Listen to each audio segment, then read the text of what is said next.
दिख रहा है ना? सो ये हमारा एनर्जी फील्ड है।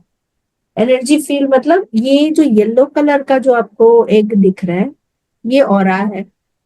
ठीक है। हम्म। ऑरा मतलब भगवान ने ही हमें प्रोटेक्टिव शील्ड दिया है, वैसे दैट इज ऑरा। अब उसके आगे हमारे इतने सारे अलग अलग और है, जैसे इमोशनल बॉडी है, स्पिरिचुअल बॉडी है, सब अलग अलग अलग अलग हमारे कार्मिक अकाउंट अलग अलग होते हैं इसके।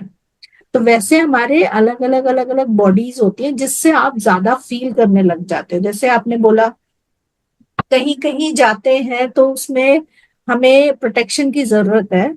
जैसे वेरी सिंपल अगर मैं एग्जांपल लूं, जो स्पिरिचुअल फील्ड में हो या स्पिरिचुअल फील्ड में नहीं भी हो, क्या होता है हमारे अंदर इतना डिवाइन लाइट होता है। और आप ज्यादा जब मेडिटेशन करते हो तो आपके अंदर और प्रकाश, और आप बिल्कुल प्रकाशित हो जाते, राइट, और इल्यूमिनेशन हो जाता है आपका। और तो वो क्या होता है, फिर नेगेटिव एनर्जीज और अट्रैक्ट होती हैं आपकी तरफ, क्योंकि उनको तो कुछ समझ में नहीं आ रहा है, वो तो डार्क सोल्स हैं। तो उनके लिए जो लाइट दिख गया वहां अंदर जाने की कोशिश करते हैं। तो दैट हिट्स अस। इसीलिए अगर आपका ऑरे में या ऑरा या एनर्जी फील्ड में अगर आपने प्रोटेक्शन डाल दी, तो वो आके आपके साथ घर पे नहीं आएंगे, right? So you will be protected from all those entities. And protection सिर्फ एंटिटीज का नहीं होता या नेगेटिव एनर्जीज का नहीं होता है। प्रोटेक्शन का should be of various types, because there are various types of negative energies. Negative energies की भी बहुत सारे वैरायटीज होती हैं, जो मैं बहुत डिटेल में क्लास में जाऊंगी। यहाँ पे मैं कुछ वेरिएंट्स बता देती हूँ कि क्या क्या होता है। Very common is, anger. Anger का कलर ऐसा होता है। Very very common for anybody to get attacked is jealousy. you know without any reason, people attack you because they are jealous of you, and they also don't know what is the reason. Ultimately उनका motive यही रहेगा कि अच्छा, ये इतना अच्छा कर रही है तो क्यों कर रही है। कोई हमारे मेहनत पे नहीं सोचेगा कि हम इतना मेहनत कर रहे हैं तो हम इस नतीजे पे आए हैं, राइट? वो तो बहुत दूर की बात है, वो तो सोचते भी नहीं है हम। बट इमीडिएटली क्या होता है, एक जेलसी हो जाती है, which is very common in in the energy world. Jealousy जो है वो एक ऐसा थॉट फॉर्म है जो बिल्कुल आके हमारे ऑरा में चिपक जाता है, और इस वजह से हमारी ग्रोथ बहुत इफेक्ट होती है। क्योंकि अब हमें नहीं पता कि हमारा ऑरा कितना स्ट्रांग है।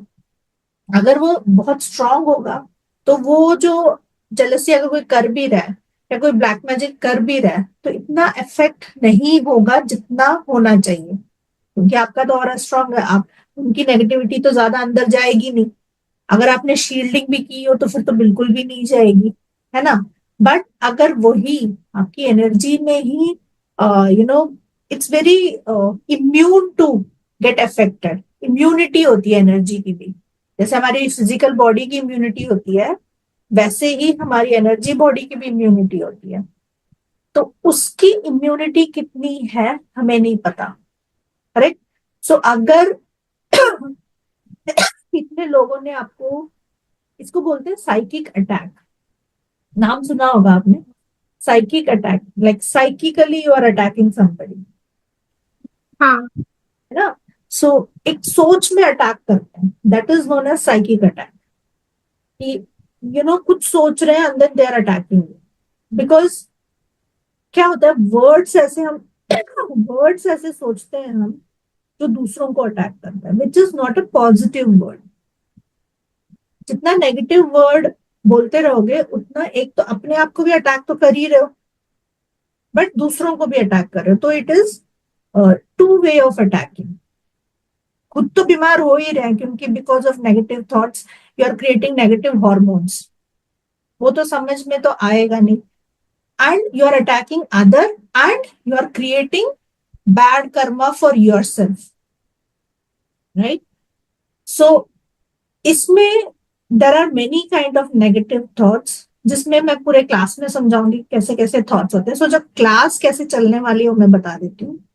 First of all we will be focusing on, मेरी क्लास में हमेशा एनर्जी स्कैन करना बहुत जरूरी होता है, because we deal with many kinds of energies, not only one. अगर आप ब्लैक मैजिक भी बोलोगे तो एक ब्लैक मैजिक नहीं होता, बहुत सारे वेराइटीज होते हैं उसमें भी, राइट.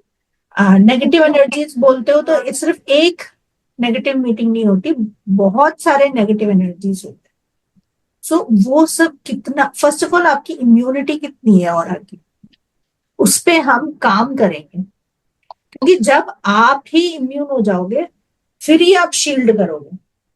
अगर आपका ऑरा अगर आपका ऑरा स्ट्रांग नहीं होगा तो हम शील्डिंग करके कोई फायदा नहीं, क्योंकि आप एक कमजोर से ऑरा को ढक रहे हो जो थोड़े दिन में वो खाना अपने आप खा लेगा. वो प्रोटेक्शन जो शील्ड बनाई वो भी एनर्जी है, वो उसको भी खा लेगा क्योंकि वो खुद की इम्यूनिटी को खा लेगा, क्योंकि उसके ऑरा में इम्यूनिटी नहीं है.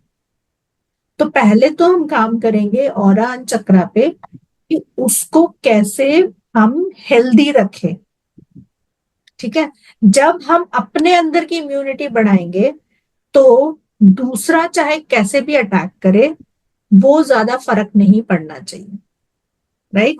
इसके ऊपर काफी क्लासेस में लूंगी कि अपने ऑरा को कैसे स्ट्रॉन्ग करना है, क्या क्या तरीके से स्ट्रॉन्ग करना है. बिकॉज इस बार टूल्स जो है that is going to be very different.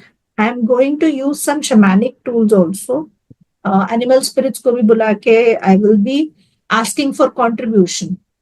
जैसे क्रोकोडाइल है, crocodile is a very big animal spirit to protect you. अब वो कैसे प्रोटेक्ट कर सकता है, पॉर्क्यूपाइन है, वो भी बहुत अच्छे से प्रोटेक्शन देता है हम लोगों को.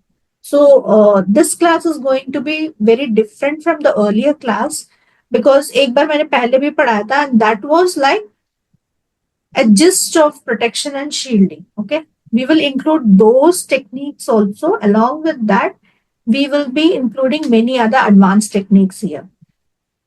So one is my shamanic tools I am going to introduce in this class. Okay, because protection के लिए पहले आपको अपना ऑरा स्ट्रॉन्ग करना है, जो शैमानिज्म ही सबसे ज्यादा दे सकता है, powerful technique. Then we are going to heal many kind of different thoughts कि कैसे कैसे हमें अटैक होते हैं वो भी नहीं पता हमें. जैसे हम किसी डेथ सेरेमोनियल में गए, वहां पे पहले डेथ एंटिटीज घूमती हैं, क्योंकि वहां पे वो मोर्निंग चलता है, मतलब वो वैसे ही सोख हुआ, you are already wallowing in the mud of negative, right. It's a depression state. वहां पे कोई हंसता खिलता तो नहीं आएगा आपको. So it's a depressive state. जहां पे पूरा ही डिप्रेसिव स्टेट है वहां पे बहुत सारे नेगेटिव एनर्जीज घूमते हैं वैसे, बिकॉज उनका खाना है वो, right. So we will be dealing with many kind of entities in this class कि कितने तरीके के नेगेटिव एनर्जीज होते हैं जिससे हमें बचना चाहिए. एंड शील्डिंग तो है ही, because the class is all about shielding, but किससे आप शील्ड कर रहे हो वो भी तो पता होना चाहिए. जैसे आपने बोला आप वास्तु कंसल्टेंट हो, ठीक है. अब वास्तु में अगर आप देखो तो वो इतना वास्ट है कि आपको किस किस घर में जाना पड़ता है आपको खुद नहीं पता. कौन से हाँ, बिल्डिंग जाके आपको काम करना नहीं पता. क्या पता वो लैंड में ही वो एंटिटी हो पहले ही जो आपको अटैक कर रहा हो. You never know, right. yes, तो yes, as you correctly said, shielding हर जगह में जरूरत है. May it be market, may it be anywhere, wherever you go, that is your spiritual immunity.